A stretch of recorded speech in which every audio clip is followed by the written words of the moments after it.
is applied math, MAT003 applied math for 2020 actually. So 5a is given phi of t, psi of t to be equal to e raised to power t. Then you are given u of t to be sine ti plus cos tj, as well as v of t to be ti minus 2k. The first thing they ask us to find is the differential of the scalar, or what we call the dot product. Then the second thing, we should also differentiate or find the differential of the cross product of u and v. We are going to be showing that b is also some questions as well as c. Let's start from the first one. I have 5a. Now I want to find u dot v. You know, u is given, u of t is given to be 5 sine ti. Take note of what we are doing, plus cos tj. But there is no k. I can write plus 0k. Now v of t is ti. There is no j there. I can write plus 0j. Then minus 2k. Since they want me to find the ddt of u dot v, the first method is to actually find u dot v. What is u dot v? U dot v is called the dot product or the scalar product. And how do you do that? You multiply component wise. Sine t multiplied by t, you have t sine t. That is all. Cos t multiplied by 0, you have 0 plus 0. 0 multiplied by negative 2, you still have 0. So that means u dot v is t times t. So if you now want to find the differential of u dot v, you use product rule here. Differentiate this with respect to t using product rule. So this is t, you write t. Differentiate sine, you have cos t, plus then you have sine t. Differentiate t, you have 1. So if you don't know what product rule is before now, it is u dv ds plus v du ds. So in this case, I have t multiplied by sine t. This is my u and this is my v. So u, that's why I have written t. Dv dt, since I'm differentiating with respect to t. Differentiate sine, you have cos. That is why I open a bracket and I multiply by cos. Plus v. V is sine t. That is why I wrote sine t. Then dv dt is 1. So when you differentiate t, the answer is 1. So that's why I have this. So the answer will now be t cos t plus sine t. And that's all about this question. There is another way to solve this particular problem as well. There is an expression whenever you want to differentiate the dot product u dot v. You can do it this way: du dt multiplied by v, dot product of v, plus u dot product with the differential. You can try this as well. Differentiate the u dt.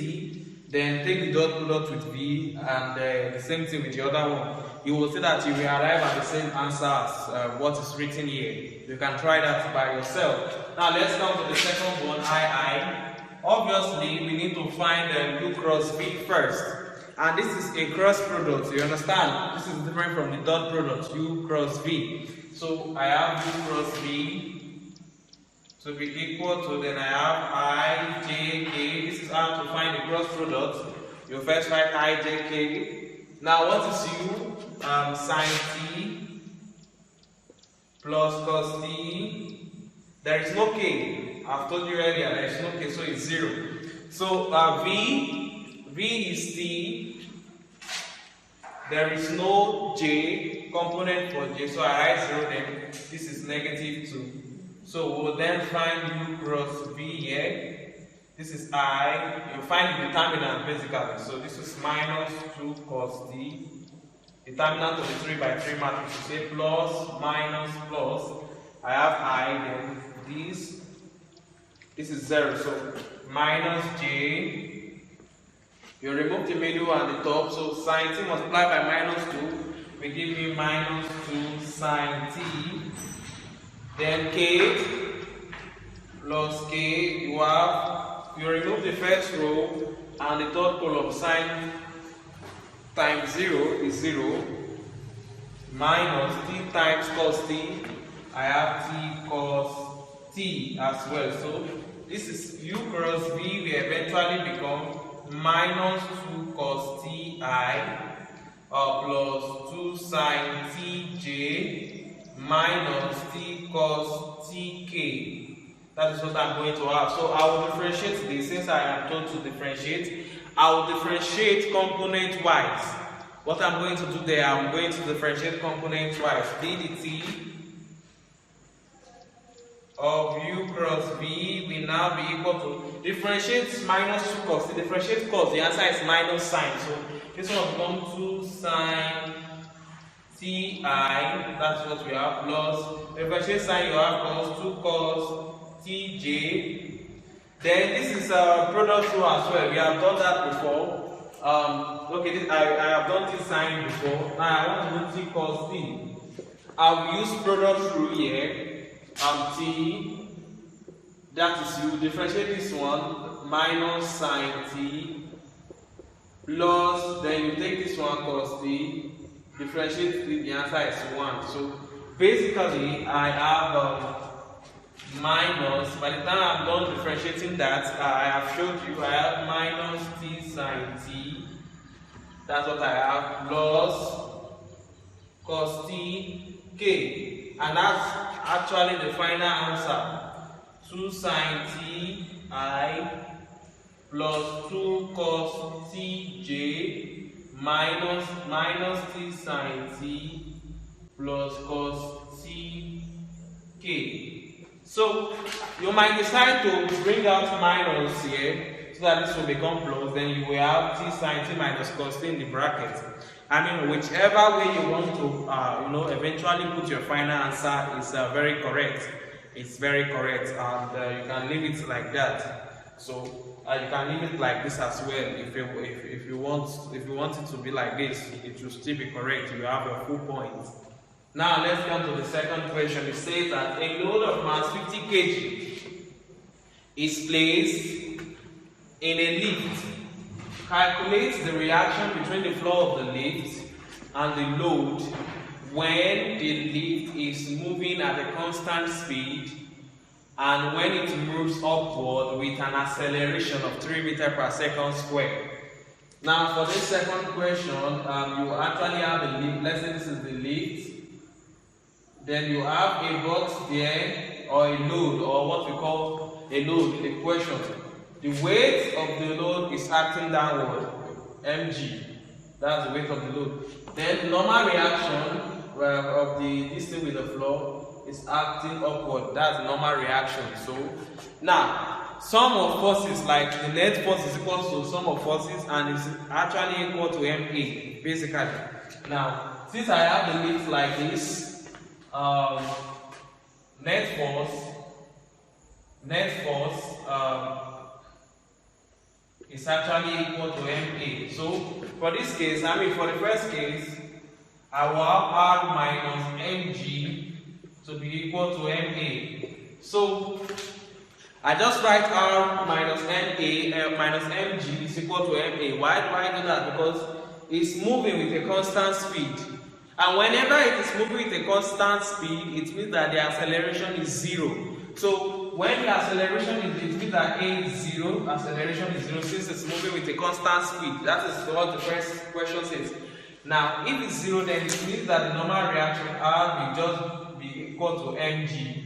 Do you understand? Because m times 0 is 0, so that means our r minus mg to be equal to 0. So you will bring mg to the other side, and then you have r equal mg. So whichever way I have written this before, maybe I write mg minus r, whichever one is actually correct because it is moving with a constant speed. So I don't need to calculate this.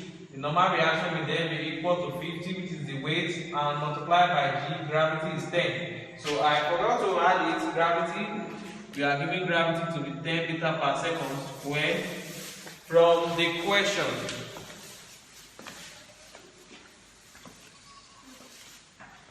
So I have 500. 50 times 10 is 500. 500 Newton. That is what I have there.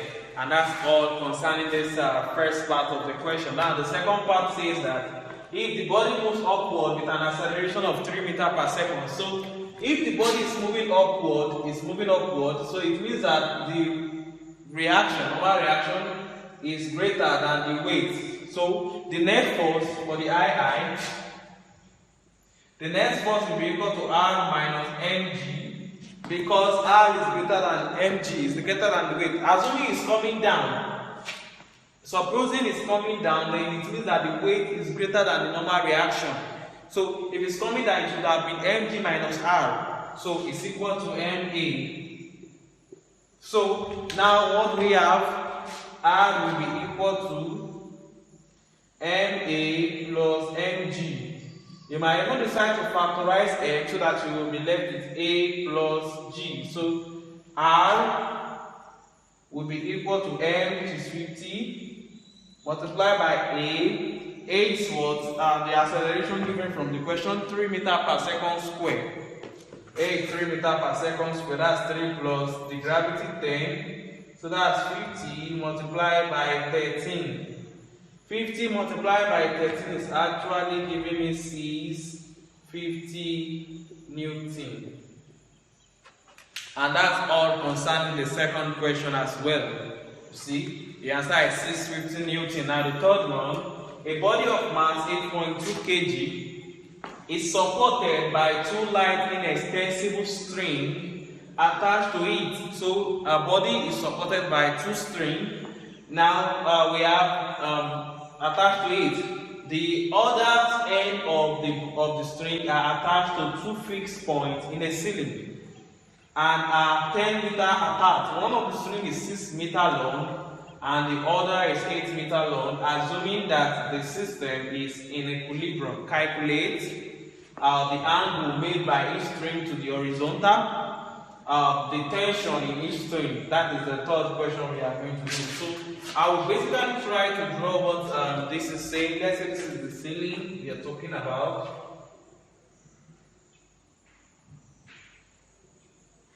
So we have a body here. Actually, my diagram is not drawn to scale. So we have a body here and it's supported by two strings.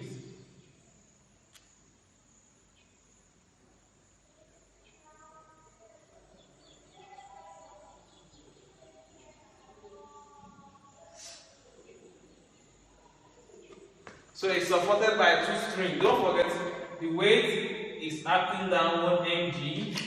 The body is 8.2 kg. That's what I have. So this is what I basically have. The distance between the two strings is 10 meters. So that means the distance here is 10 meters.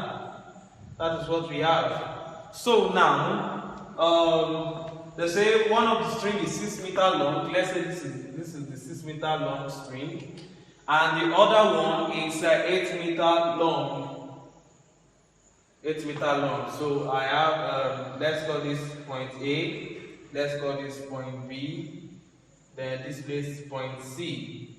Actually, without wasting time, you need to find the angle here. See, the first question is you should find the angle made by each string to the horizontal. We want to find the angle here, alpha, and we want to find the angle here, theta.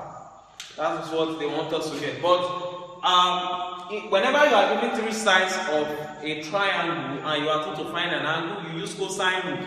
So you use cosine rule to do this, and you will get alpha. Then you can also use another cosine rule or sine rule to get the other one. But I won't do that. This is just this. I'm very lucky because this particular triangle, if you look at it very well, it's a right angle triangle.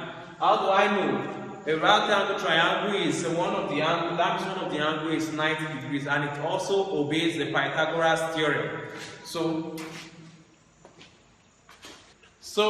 this is what I'll write. Notice that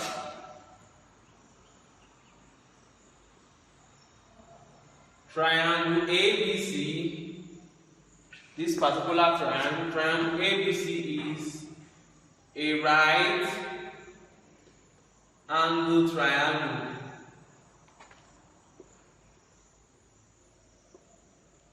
How do I know? Opposite square plus adjacent square will be equal to hypotenuse square. 6 square plus 8 square, that's 36 plus 64. It will actually give me 100, which is equal to 10 square. So that means this is the hypotenuse. Then either of the two can be opposite and adjacent. So that means one of the angles is 90 degrees. So if I want to find either of alpha and beta, then I can just use Scalar to find it, since I have a right angle triangle basically. So to find theta, I can use opposite, hypotenuse. I can use sine. Sine alpha is equal to opposite, that is 8 over 10 hypotenuse, and this is equal to 4 over 5. Then I'll find alpha.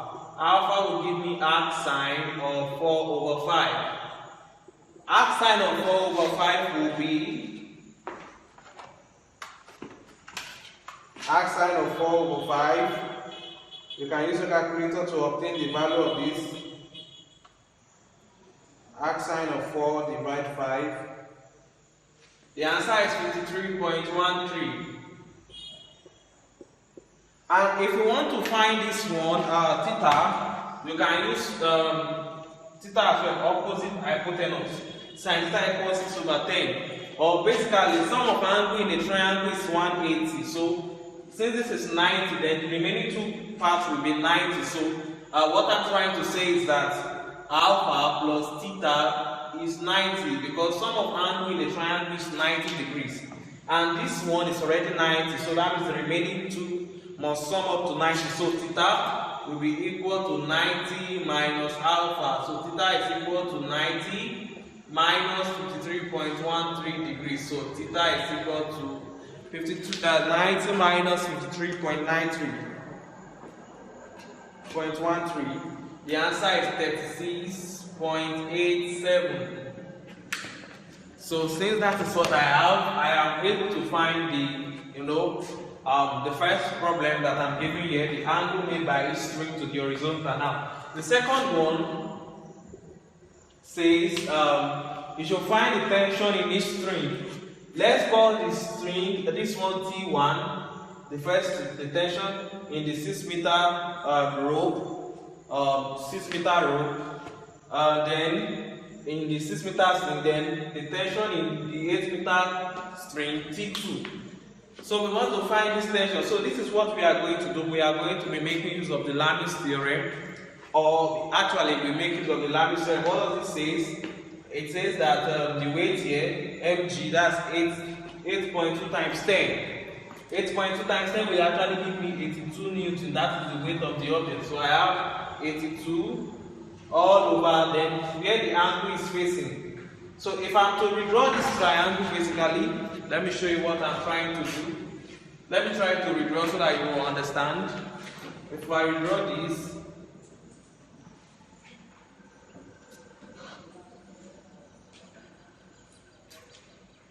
so my diagram is not perfect, but if I redraw this, this is where I'm going to put the 82 Newton. Then I have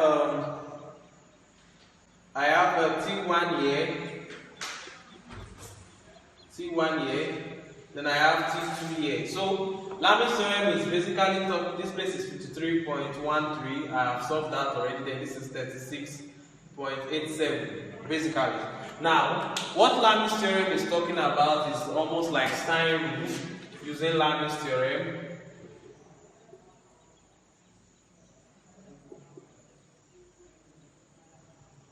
What do we have? I have 82 all over sine 90. Actually, I can also use Scalar, but I'm just trying to show you. Basically, this one, 82 all over sine 90, will be equal to T1 all over sine theta, that's sine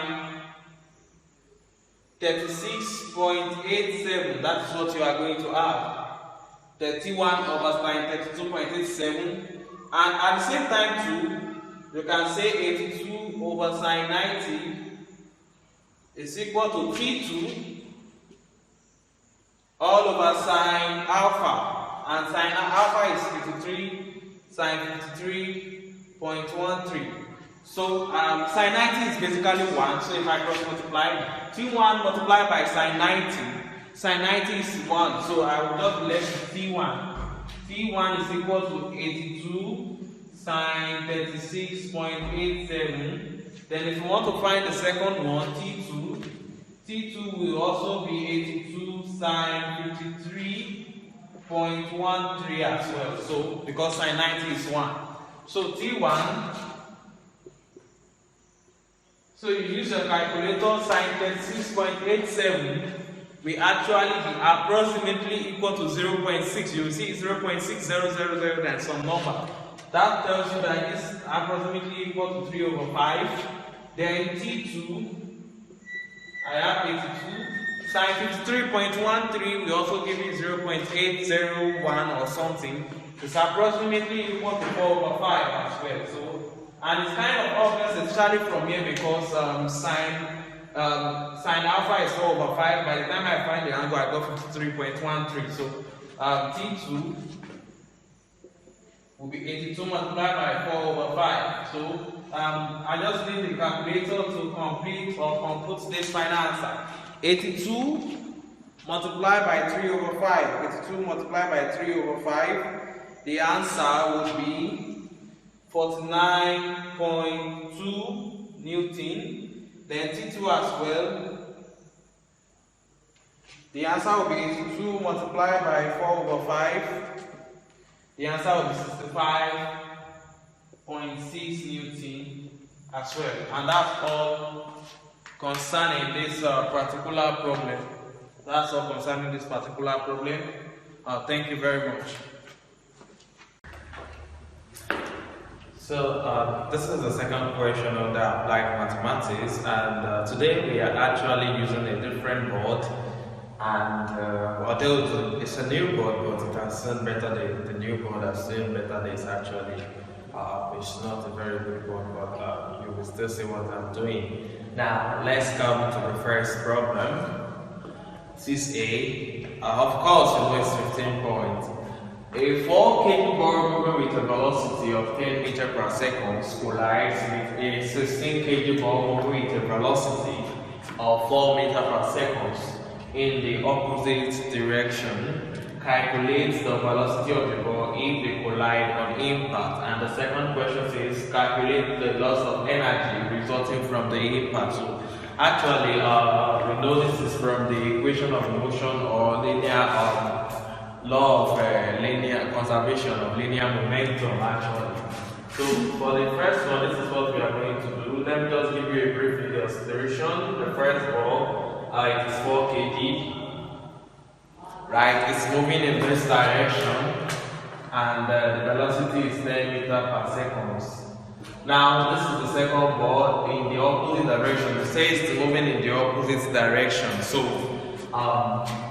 but this is 16 kg basically, and it's moving with 4 meters per second actually. So what do? You can see that I'm just drawing this diagram to show you what it means. It means that the velocity of this second ball will be negative because it's moving in the opposite direction. So that is why you will see what I'm going to do now. But if you don't draw this in the exam, I mean you're fine. But if you draw it, it's also fine. Now the formula to use here is M1U1 plus M2U2 is equal to M1 plus M2V. And V is what we are looking for actually. So this is from the law of conservation of linear momentum.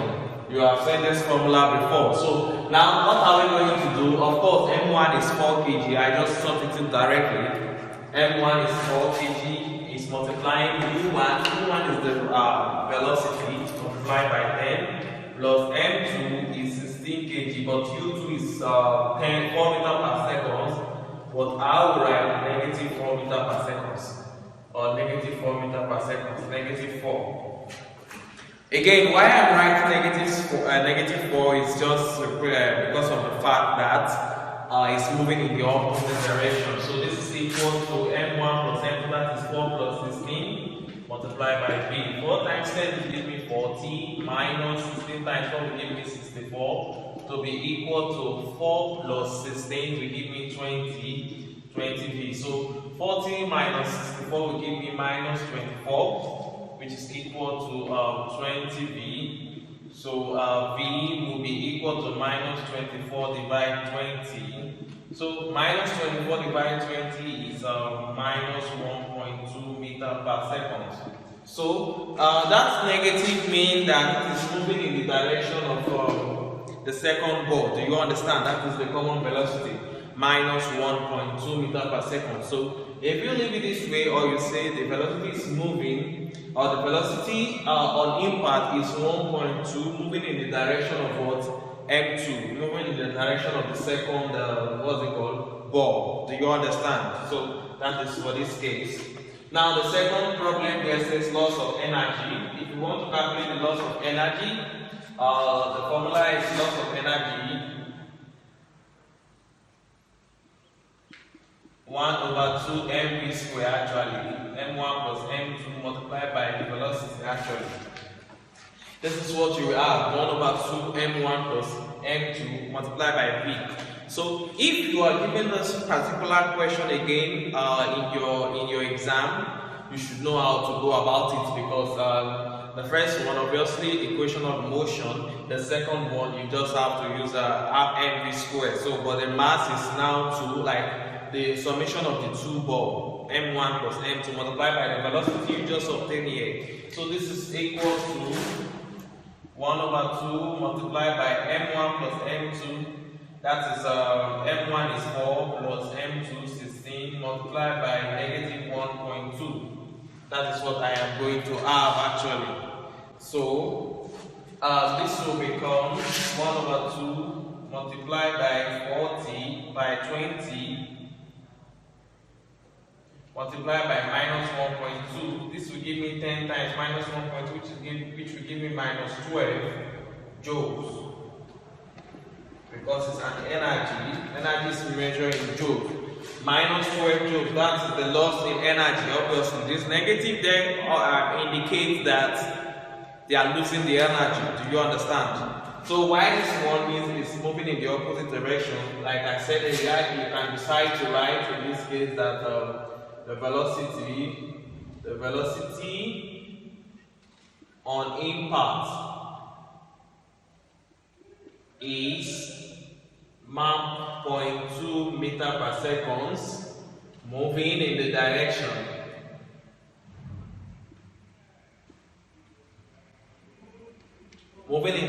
of what? Of the 16 kg ball. Do you understand? So whichever, even if you leave it this way, just try to clarify your point. Whichever one is fine. The same thing. This negative implies that you are losing the energy. Now let's come to the second problem B. The part B says if A is equal to 4i minus 5j plus 3k and B equal to I minus 10j minus 7k and C, you are given three vectors actually. Then you are told to deduce the values of A cross B dot C, that is a scalar triple product, and you are also given, you are told to find the scalar triple product as well as the vector triple product. So let's see how that goes. That is the first thing to evaluate or simplify in the second question. Now, you are told to do A cross B dot C. Mind you, the good thing about scalar product is that it is commutative. What does that mean? It means that I can write this as C dot A cross B. Scalar product is commutative, and when you have scalar triple product, it's very simple to evaluate. I can just give you C dot A cross B will be equal to, you have to find the determinant of this. Now you write C first. What is C? 5i plus 7j minus 4k. So I'll write component wise 5, 7 minus 4. Then A cross B. So what is A? I have 4.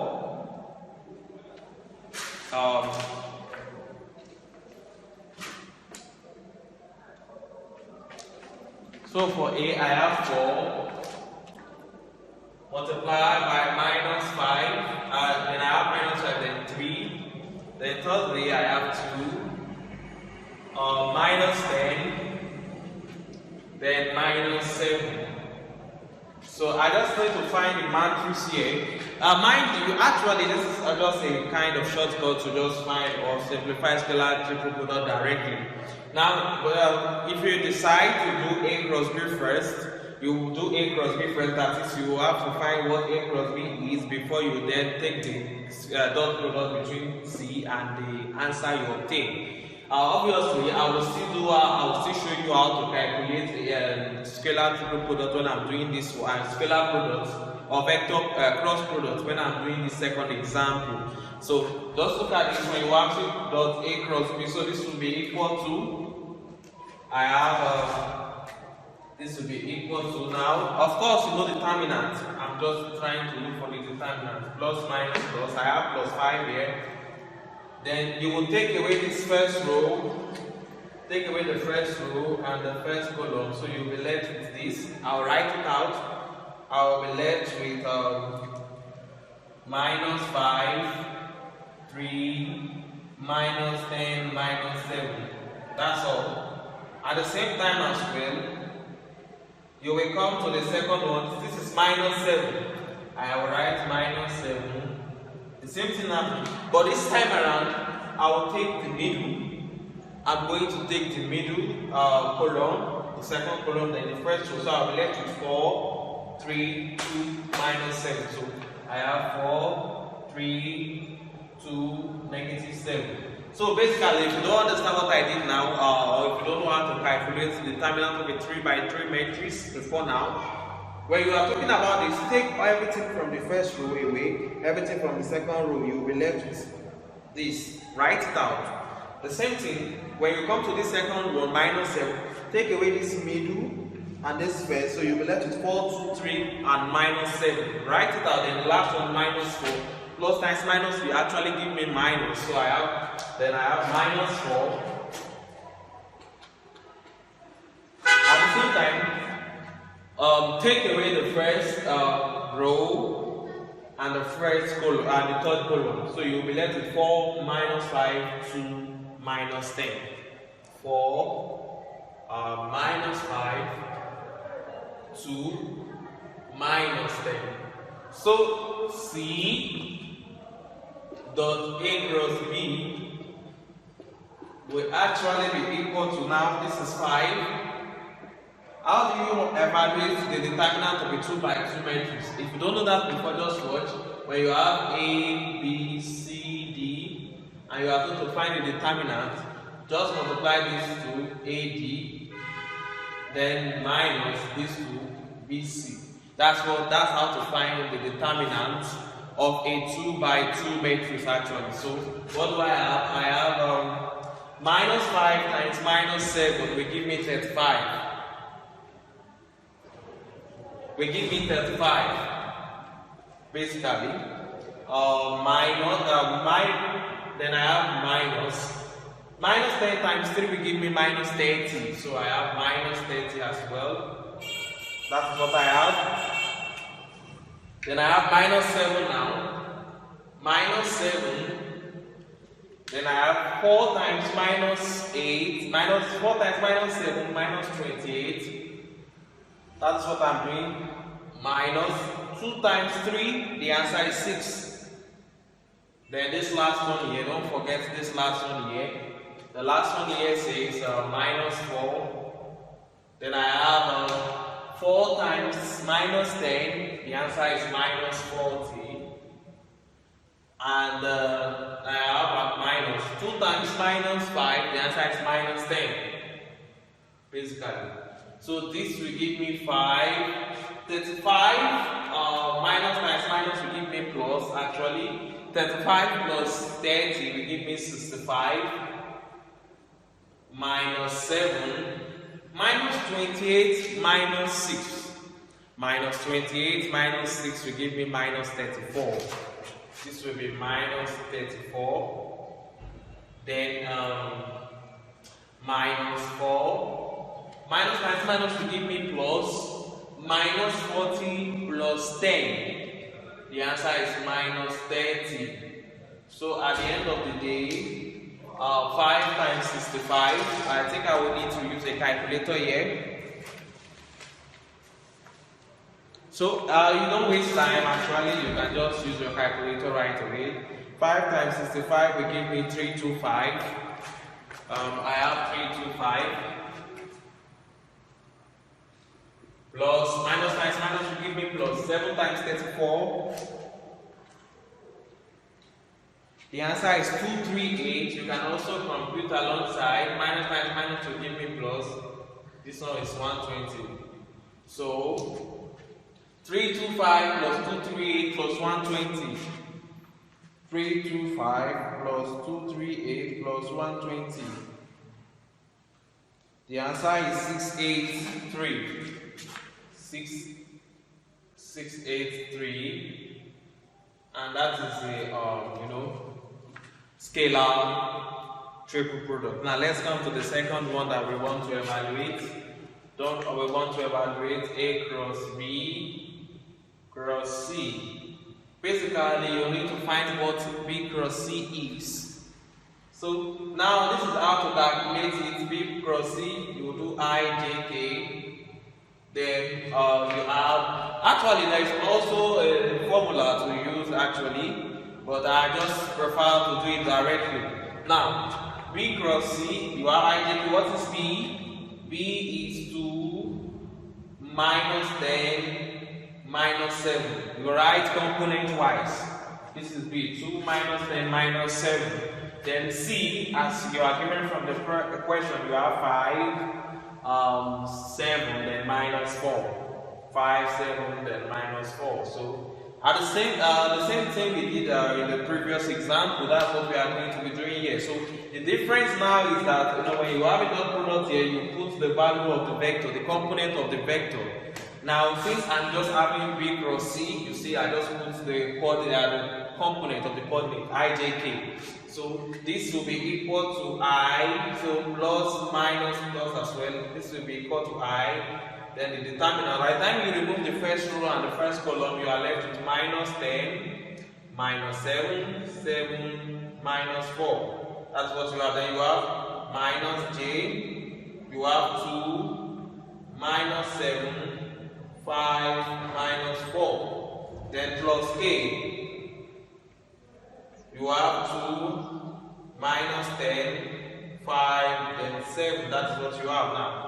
This is just easy. 10 times 4 will give me 40. Don't forget minus times minus will give me plus. Minus 7 times 7 will give me 49, but that's minus 49. So minus times minus will eventually become plus here. So this is minus J. 2 times minus 4 will be minus 8. Then minus 5 times minus 7 will be minus 35. Plus minus times minus will give me plus. So that's how I have this. Then I have plus K. 2 times 7 will give me 14. Minus 5 times minus 10 will give me minus 50 plus. By the time minus multiply minus, the answer is plus. So this is 40 plus 49 will give me 89. This is 89I. Minus 8 plus 35 will give me 27. This one will give me 27 actually. So minus 8 plus 35 gives 27. That is minus 27J. 14 plus 50 will give me 64 plus 64K. This is the answer we get from this. So by the time we want to do A cross B cross C, that is now easy. At the same time, it should be I, J, K. What is A? You put A there, 4 minus 5 and 3. I have 4 minus 5 and 3 from the question. Now, what is B cross C? This is the value of B cross C which we have just obtained now. That's what I'm going to write. I have 89 minus 27, then 64.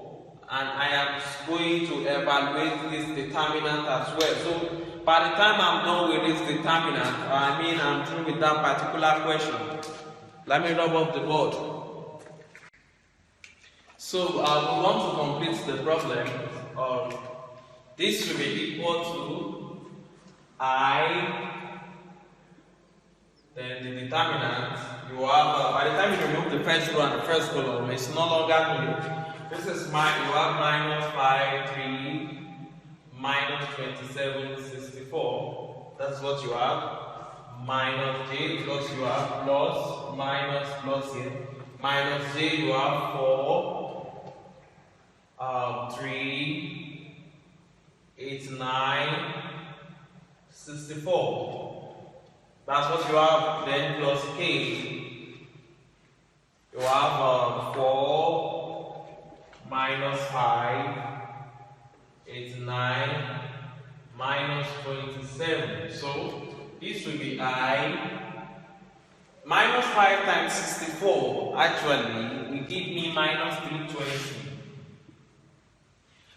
Then I have minus 27 times 3 will give me minus 81. By the time I put minus 81 here, this will become plus 81. Then I have minus j. 4 times 64 will give me 256. Actually, then minus 89 times 3. I want actually 89 times 3, 267. This is 267. Then plus k. 4 times 27.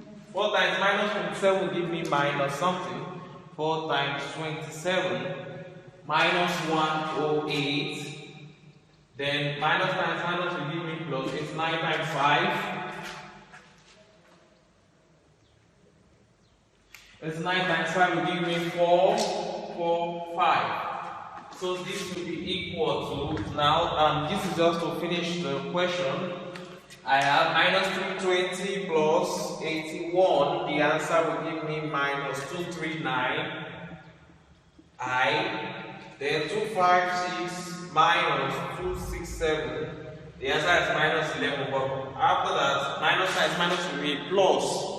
Then I have lastly plus 445 minus 108. I have 337k actually, and that is the answer. Now, mind you, when you do a dot product, you get a scalar. You see 683. When you do cross product, you get a vector IJK. Do you understand? Now, let's come to the second problem. The second problem says that we want to find the unit vector perpendicular to A and lying in the plane of B and C. Now, you see, we want to get a unit vector. We are looking for a unit vector. That's the first thing. Perpendicular to A. This is the first. That's another one. Then lying in the plane of B and C. Lying in the plane of B and C. Now, let me tell you what you will do, and after I'm done solving, I will re-explain again. Now, any vector in this plane, like any vector in the plane of B and C, like will be perpendicular to their cross product. Do you understand? Will be perpendicular to a normal, which is called N, and it is the cross product of those two vectors that that is being talked about. Now, say any vector lying actually in the plane, B and C is perpendicular to the normal N, B cross C. So now, mind you, if we are not able to write all these stories in the exam, no problem. But this is the first thing you need to evaluate. N equal B cross C. You have to do that. So you have to find N is equal to B cross C. Of course, we have looked for B cross C already before now. B cross C, we have looked for it here. In the previous question, this is the answer. 89i. So you don't need to square yourself. 89i minus 27j plus 64k. Do you understand? I'm actually starting the question from the scratch, but don't worry, I will show you an hint when I'm done. Now, after this one, after you have done this, you will now look for a vector that is perpendicular to A. A vector perpendicular to A and also perpendicular to this n actually. And to find that vector, it's just the cross product of these two things actually. It's just the cross product of A and N. So when you are able to do that and you have gotten the vector they are talking about, what's left for you to do is just to find the unit vector. So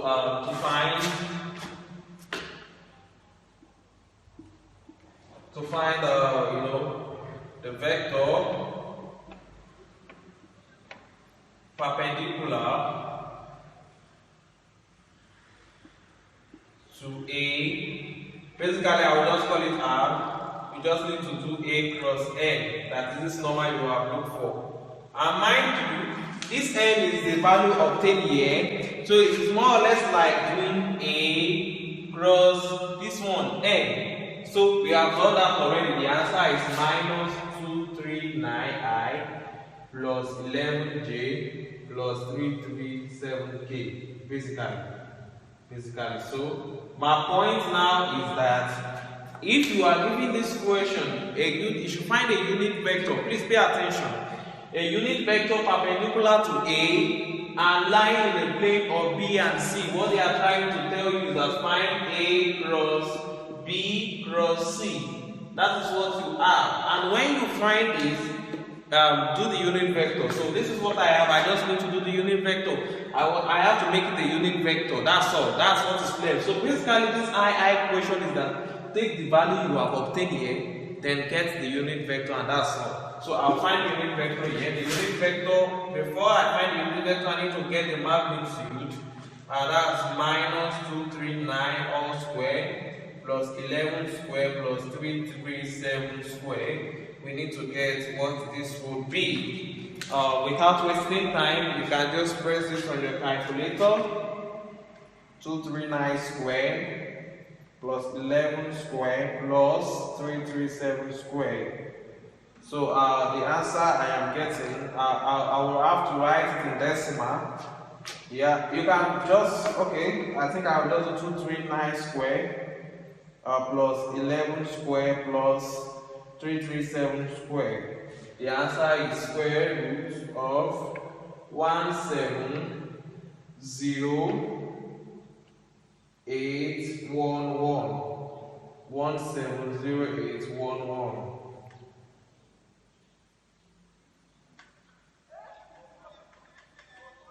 So that's what we have actually as a modulus. So the unit vector of R, the unit vector will now be equal to minus, we will divide through obviously, is equal to R divided by the magnitude. So that's minus 239 over square root of 170811I, that's what you have, plus 11 divided by square root of 170811J plus 337 divided by square root of 170811K.